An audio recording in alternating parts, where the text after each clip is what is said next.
अपाव जादूनाम जी की प्रेरणा से काम करने वाले कार्यकर्ता भाइयों एवं बहनों, हम सब जब याद करते हैं जब कोई शक्ति इस पृथ्वी पर आती है तो वह एक प्राकृतिक दृष्टि से भी एक हलचल पैदा करती है। उसी प्रकार से 30 जुलाई 1905 ईस्वी में सिलचर और इम्फाल की जो रोड है, उसी रोड पर तमिलनाडु डिस्ट्रिक्ट में कामरंग नाम का एक गांव है। उसी गांव में एक बालक का जन्म होता है। माता पिता जी किसान और खेती करके, जूट की खेती करके अपना जीवन यापन करने वाला सामान्य परिवार में उनका जन्म होता है। बचपन से उनके मन में जैसे सामान्य बालक होता है वैसा बालक को नहीं थे। उनके अंदर हर समय ऐसी चेतना, एक किसी जगह पर बैठे ही रहते, ध्यान में उनका चिंतन प्रारंभ काल से ही था। और धीरे धीरे जब वो थोड़ा सा बड़े हुए, कई प्रश्नों का उत्तर खोजने में लग गए। उस समय अंग्रेजों का शासन काल था। उसी रोड से अंग्रेज लोग घोड़े से जाते थे और घोड़ा देखने के बाद उनके मन में बात होती है, कौन लोग हैं, गांव के ऊपर टैक्स रखते थे और जो टैक्स नहीं देता था उसको मारते थे। ऐसी भी घटना बचपन से ही जादूनाम देखते थे। वो सवाल भी करते थे, क्यों मार रहे हैं, ये कौन है। इनकी भाषा अपने साथ नहीं मिलती, इनका रहन सहन अपने साथ नहीं मिलता, लेकिन गांव के लोग बताते बड़े लोग हैं। और यही प्रश्न देने के लिए धीरे धीरे जादूनाम जी का जो जीवन है वह एक तपस्या में जीवन में बदलता गया। एकाएक उनके मन में विचार आया कि हम जिस काम के लिए, जिस काम की आवश्यकता है वो काम करना चाहिए। और उन्होंने ध्यान करना, एकांत में बैठना और इस देश के बारे में जानकारी, समाज के बारे में चर्चा करना, यह बचपन में ही उनका स्वभाव था। 10 वर्ष की एक भूगोल पहाड़ नाम का एक पहाड़ है, एक बहुत बड़ी गुफा है। वहां पर अपने कुछ अभिभावकों के साथ संबोधन अपने उस जादूनाम उस भुवन पहाड़ के अंदर में जाते हैं। उनके जो साथ में जाने वाले हैं वो बोलते चलो अभी वापस चलना है। अपाव जादूनाम बोलते हम यहीं पर बैठेंगे, यहीं पर रहेंगे। काफी देर तक साधना करने का अभ्यास उनका वहां बन गया, वहां को शांति मिलने लगी। पहले तो अपने शुभ चिंतकों के साथ आते थे, बाद में धीरे धीरे वो अकेला आना प्रारंभ किए। और हम सब जानते हैं कि उस गांव से कभी भी जादूनाम गायब हो जाते, हफ्ता 10 दिन के बाद वापस आते। ऐसा भी प्रक्रिया प्रारंभ हुई। और धीरे धीरे वो जो सिलचर वाला जो इम्फाल के बीच के गांव हैं, बहुत से रोंगमय गांव हैं। जादूनाम जी का जो जन्म स्थान, जो भाषा थी वो रोंगमय भाषा थी। नागा में ही एक ट्राइब है और रोंगमय, लियामे और जेबी ऐसा मिला करके जिलियांगरांग बना है। सिलचर के पास जैसे 40 गांव के आसपास रोंगमय का था।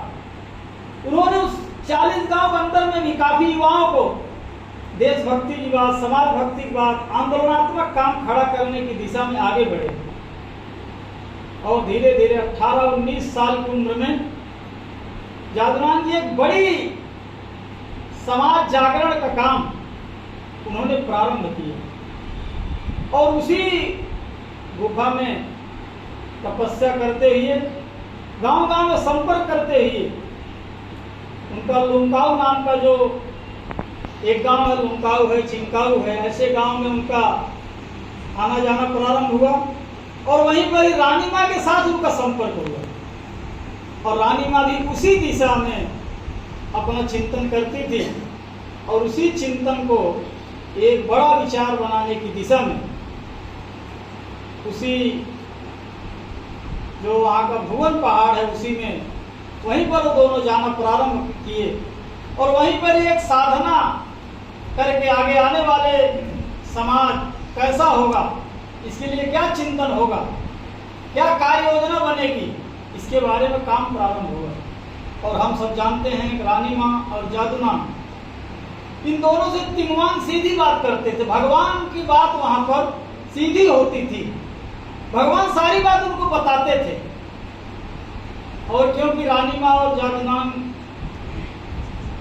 जब बात करते थे कुछ घटनाओं की बात करते थे, आगे आने वाले समय में ऐसा होने वाला, ऐसा हो जाता था। और ऐसा धीरे धीरे जादूनाम जी का जीवन आगे बढ़ता गया। समाज में बहुत प्रकार की बीमारियां रहती थी, जादूनाम जी बहुत सरल तरीके से इस बीमारियों को भी दूर करते थे। समाज को एक सही दिशा देने का काम वो प्रारंभ किए बहुत कम उम्र में ही। वो जो जिनाम और इधर का जो भाग है, सिलचर के आसपास के जो गांव हैं, तमिलनाडु डिस्ट्रिक्ट जो है, वहां पर ऐसा एक माहौल बनने लगा कि अंग्रेजों के विरुद्ध में एक आवाज उठने लगी। युवाओं की शक्ति, महिलाओं की शक्ति खड़ी होने लगी और हम टैक्स नहीं देंगे, अंग्रेजों का विरोध करेंगे, ऐसा एक आंदोलनात्मक काम प्रारंभ हो गया। यह काम देखने के बाद अंग्रेजों को ऐसा लगा कि जादूनाम को अरेस्ट करना चाहिए और धीरे धीरे उनको अरेस्ट करने की तैयारी, उनके ऊपर आरोप लगाने की तैयारी, समाज में उनके बारे में गलत प्रचार करने की योजना, सारी बातें प्रारंभ हुई। और धीरे धीरे हम सब जानते हैं कि रानी माँ भी जब 12 साल की थी उसी समय ऐसी साधना में आ गई थी। रानी माँ की भी जन्म 1915 में ही हुआ था, 26 जनवरी के दिन। एक लगभग 1927-28 में रानी माँ और जादूनाम का संपर्क हुआ और सारी बातें तिंगवान की बताई हुई बातें रानी माँ को जादूनाम बताते थे। और आगे आने वाले समय में एक समाज, सशक्त समाज, समाज को बचाने का काम अपने को करना पड़ेगा, समाज में जागरण करना पड़ेगा, ऐसी बातें उनके मन में स्पष्ट हुई। और धीरे धीरे हम सब जानते हैं ऐसी जब बातें आगे बढ़ती हैं अंग्रेज उसका विरोध करते हैं, अंग्रेज ऐसे लोगों को समाप्त करने की कोशिश करते हैं। और उसी समय बीना कांदी नाम का एक जगह है कछार में, वहां से जादूनाम आ रहे थे। रास्ते में इनको अंग्रेजों ने पकड़ा और उनके ऊपर आरोप लगाया, आप अंग्रेजों के विरोध में काम कर रहे हैं, आप राष्ट्रद्रोह का काम कर रहे हैं, इसलिए आपको हम अरेस्ट करेंगे। उन्होंने बोला मैं समाज को जागरण का काम कर रहा हूँ, समाज की धर्म संस्कृति बचाने का काम कर रहा हूँ और समाज को निर्भय बनाने का काम कर रहा हूँ। यह काम देशद्रोह नहीं है, यह देशभक्ति का काम है।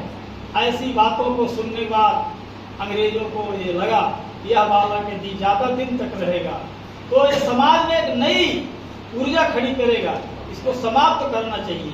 उसी प्रकार गलत आरोप में उनको जेल होती है, कुछ दिन उनको सिलचर की जेल में रखते हैं और बाद में उनको इम्फाल की जेल में ले जाते हैं। और ऐसा अपने महापुरुष धर्म संस्कृति का धर्म रक्षक के रूप में अपाऊ जादूनाम जो समाज सेवा, समाज जागरण और धर्म जागरण के काम में एक संगठित शक्ति के रूप में जो विशाल चिंतन खड़ा करने का काम कर रहे थे, उनको आज के ही दिन फांसी दी जाएगी। लेकिन हम सब जानते हैं कि व्यक्ति को समाप्त किया जा सकता है, व्यक्ति के विचार को समाप्त करना कठिन होता है। जादूनाम जी की फांसी होने के बाद रानी माँ ने इस पीड़ा को अपने हाथ में उठाया और हम सब जानते हैं रानी माँ को भी भारत के इतिहास में सबसे ज्यादा समय तक जेल होने वाली महिला अगर भारत में कोई है वो तो रानी माँ है। और उनको शिलांग की जेल, तुरा की जेल, सिलचर की जेल, इम्फाल की जेल, कई जेलों में उनको रखा गया और कई बार रखा गया। और वह एक विषय लेकर के वो काम करती थी, वह विषय अपने लिए आज एक धर्म जागरण और समाज जागरण के लिए हरक्का के नाम से, जलियांवाला हरक्का के नाम से आज एक विचार अपने समाज में बढ़ रहा है।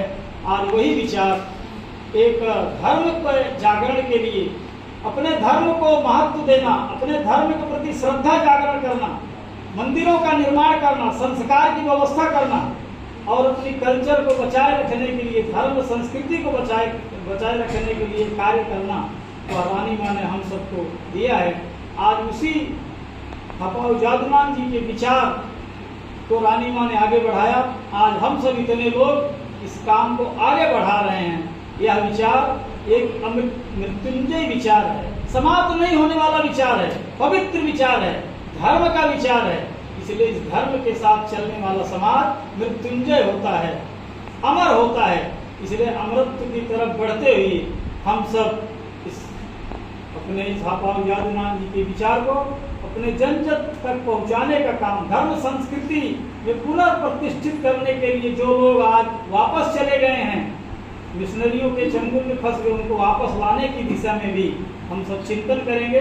इसलिए जैसे वो काम करते थे अकेले, एक समृद्ध संगठन खड़ा करके आदर्श समाज की स्थापना में अपनी भूमिका हो, ऐसा पुण्य पवित्र